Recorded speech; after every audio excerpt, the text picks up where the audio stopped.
Hello guys, नमस्कार। आरबीएसएस भ्लगमा स्वागत छ। हजुरहरूलाई म यस्तै भिडियो हेर्न चाहनुहुन्छ भने सब्सक्राइब गरिदिनु होला। ल आज हामी पनौतीको नागी डाँडा स्थित नयाँ गाउँ आएका छौँ। हाइकिङको लागि आएका छौँ। काठमाडौँबाट 40-45 किलोमिटरको दूरीमा होला, यो नजिकै छ। र यहाँ चाहिँ एकदम विकट ठाउँ रहेछ, तर काठमाडौँबाट यति नजिक भए पनि धेरै विकट ठाउँ रहेछ। कहाँ डाँडामा घरहरू रहेछन्, एकदम पाखामा। अनि बारीहरू पुरै भिरालो। यो तल देखिएको चाहिँ रोसी खोला हो। रोसी खोलाबाट सिधा माथि यताको यो देखिएको वारीको मल घोप्ट्याएको ठाउँ यो नयाँ गाउँ हो। पारीको चाहिँ मलाई थाहा छैन गाइज। र एकदम यस्तो विकट रहेछ कि पुरै बारी नै भिरालो रहेछ। यहाँ अब पहिला त गोरु नै लाएर जोत्ते भन्दै हुनुहुन्थ्यो त्यहाँ सोद्धाखेरि। अहिले चाहिँ ट्र्याक्टर भयो, तर गोरु कसरी अड्डिन्थ्यो होला भन्ने जस्तो छ कि एकदम भिरालो। घरको दुईतिरबाट पहिरो झरेको छ, घर बाँकी छ त्यहाँ। त्यस्तो एकदम रहेछ, भिरालो, पुरै भिरालो रहेछ। र एकदम रमाइलो छ, तर एकदम रमाइलो। काफल पाउँदो रहेछ, ऐसुलुहरू पाउँदो रहेछ, चुत्रोहरू पाउँदो रहेछ। खाने बेला चाहिँ भएको रहन्छ। अहिले चाहिँ अब यो बारी भिरालो भयो भने ट्र्याक्टरले जोत्ने भएर खासै फरक चाहिँ पर्दो रहन्छ। नत्र गोरु कसरी गर्ने जस्तो छ हेर्दाखेरि चाहिँ। र यही क्रममा हामी यसो भिडियो बनाउँदै यहाँ रमाइलो छ। मौसमले नि पुरै च्यालेन्ज दिइराखेको छ आज। पुरा रमाइलो छ, एकदम हुस्यो लागिरहेको छ। वैशाख महिनामा पनि यस्तो असार साउनको जस्तो हुस्यो लागेको छ। पुरै कुहिरोले ढाकेको छ। ल गाइज, एकछिनमा पानी आउँछ, एकछिनमा यसरी उग्रिन्छ, एकछिनमा कुहिरो तलबाट आउँछ, माथिबाट हट्छ, फेरि त्यो जान्छ, फेरि तलबाट आउँछ। यस्तो बारी छ यो भिरालो। अझ यो त सम्म हो एकदम। अहिले हेर्दै जानु होला, यता देखिन्छ बारी कस्तो। यस्तो पहिरोले पुरै त्यो भदौ 12 कि असोज 12को 3 दिन लगातार पानी आउँदाखेरि काठमाडौँमा नि जुन क्षति गर्यो, त्यही दिनको क्षति हो यो पनि।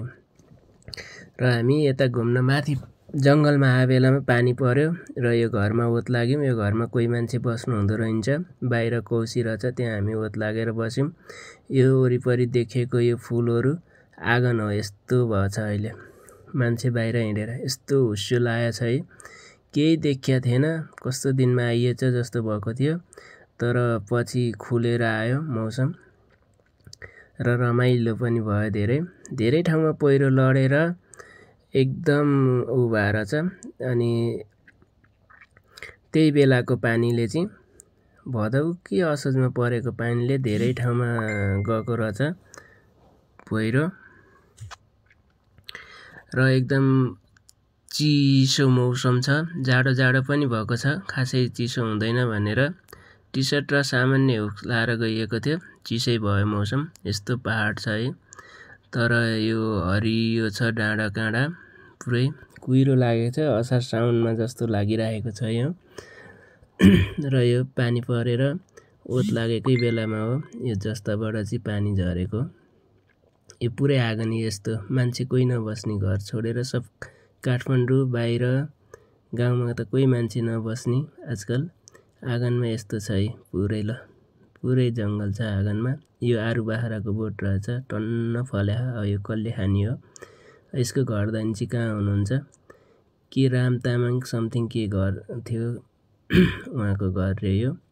पुरै मौसम यस्तो चिसो छ, एकदम जाडो भइरहेको थियो।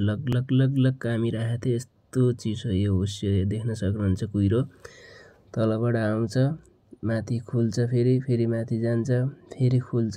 यस्तो मजाले केही देखिएको थिएन, तर शीतल एकदम चिसो भइरहेको थियो। यो चाहिँ मलिलो माटो देखिन सकिन्छ। यहाँ मकै छर्ने बेला भएर छ, मकै छर्ने तर्खर भइरहेको थियो। यो पहिरो गाइज, यस्तो पहिरो लडेर यस्तो भिरालो छ कि यो पहिरो ठाड्दै। यहाँबाट हामी हेरिरहेका छौँ, पहिरो माथिबाट झरेको रहेछ। रोड चाहिँ सफा गरिसकेको रहेछ। त्यसपछि हामीले यो चिसो मौसममा यो भैँसीको दुधको चिया खायौँ, एकदम मिठो थियो। पुरै वारिपारि देख्न सकिन्छ खोलिसकेको पछिको यो खुल्ने बेला बेलामा फेरि कुहिरोले ढाक्ने, यो त दिनभरि नै चलिरहेकै थियो। यो चाहिँ फेरि खुलेको बेलामा पर्यो। यो त खुलिसकेछ। फेरि यो खुलेपछि फेरि तलबाट फेरि आएर पुरै ढाकिदिन्छ। पुरै बिरालो यस्तो कुहिरोको बिचमा गाउँ छ।